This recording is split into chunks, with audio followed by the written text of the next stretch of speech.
Alors, on a fait une vidéo sur comment devenir riche grâce aux dividendes, une vidéo sur comment devenir riche grâce au stock market, une troisième petite vidéo aujourd'hui sur comment devenir riche grâce aux cryptos, simplement.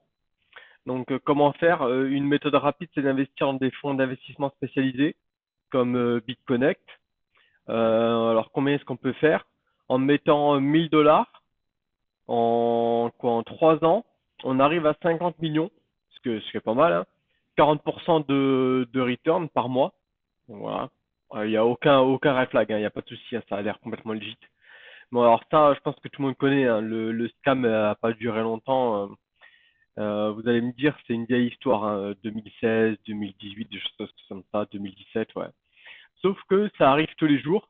Voilà, donc ça, c'est il y a 20 heures, hein. MTI, donc un autre Ponzi, hein, tout simplement. Donc il y en a quasiment tous les jours des mecs qui font des trucs comme ça et qui se barrent avec la caisse au bout de 3 mois en mettant de côté quelques millions.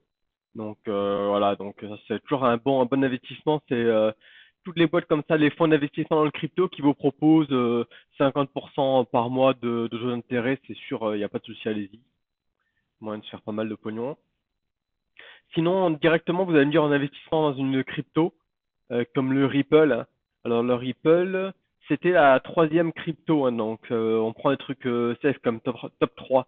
Donc là, on voit que c'est passé top 4, puisque malheureusement, ça vient de perdre la moitié de sa valeur, hein. Donc pourquoi? Parce qu'en fait, c'est poursuivi par la SEC aux US, donc par le législateur, parce que c'est plus ou moins un Ponzi aussi. Donc en fait, ce qu'il faut savoir sur le Ripple, c'est qu'en fait les mecs qui ont créé le Ripple, ils en ont miné, je sais pas, 90% de trucs comme ça qu'ils ont gardé pour eux, et le reste ils le vendent. Et ils en ont, quand ils ont créé ce token, ils ont créé avec quasiment un nombre illimité. Donc un gros, euh, un gros supply ça amène automatiquement un gros market cap, hein. Même si le jeton il valait rien en fait. Juste pour être dans le top 3 des cryptos, soit il faut que la crypto vale beaucoup d'argent, donc comme le Bitcoin à 23 000, soit il faut que le supply soit élevé en fait.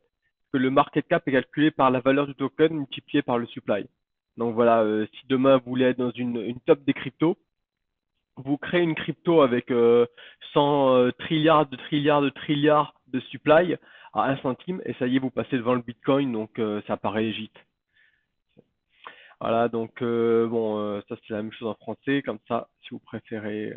Donc c'est la même, hein, les mecs, on sait pas trop comment ils vont finir, mais ce qui était marrant aussi dans l'histoire, c'est que, alors je sais plus dans lequel c'était, les mecs ont dit ouais, le gouvernement américain a choisi les gagnants avec la Chine parce qu'ils attaquent pas le Bitcoin et l'Ethereum, ils attaquent que le Ripple. Non, Coco, en fait, c'est juste que le Bitcoin et l'Ethereum, c'est pas des scams qui ont été préminés par un mec qui s'en est mis 90% dans les poches pour devenir multimillionnaire. Donc voilà, donc le Ripple, c'est super marrant parce que c'est un peu comme Tesla. Sur le net, il y a une grosse communauté de fans extrêmes, surtout sur YouTube, dans toutes les vidéos de crypto, t'as les mecs qui viennent essayer de te pumper leur dope de Ripple. Là, c'est toujours assez marrant de discuter avec eux. Donc voilà, donc c'est assez marrant de voir ce qui s'est passé cette dernière semaine.